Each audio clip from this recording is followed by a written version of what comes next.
A relief for parents in a local school district tonight after the San Ysidro School Board denied a request to bill taxpayers to defend its embattled superintendent.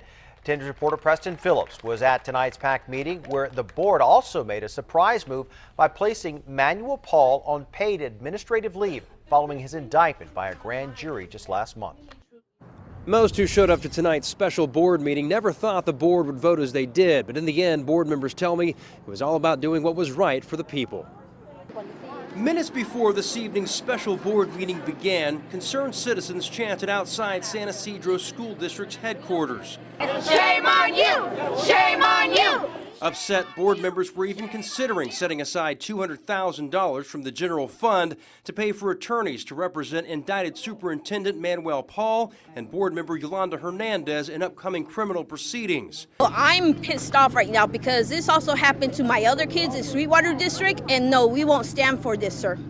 Superintendent Paul was indicted by a grand jury last month on felony charges including corruption and bribery. Hernandez is also accused of similar crimes. I'm not guilty of anything. When the packed standing room only meeting started Wednesday evening, Paul was present in his seat. But after a closed session discussion, Paul did not return as he was placed on paid leave. We wanted to make sure that our district is operating efficiently.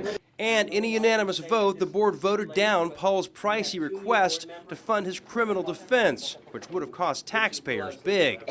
Very surprising, because the past decisions they've made have not been the correct ones. You know, I had my doubts, actually. I had my doubts, but I'm pleasantly surprised.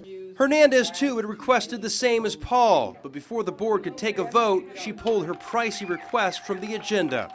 I don't feel right, like I tell you, taking funds from the children, especially for this community. We're a low-income community. Preston Phillips, 10 News. While on paid leave, Assistant Superintendent Gloria Madera will fill in for Paul. Paul and Hernandez are two of 15 current and former South Bay school officials accused of similar crimes.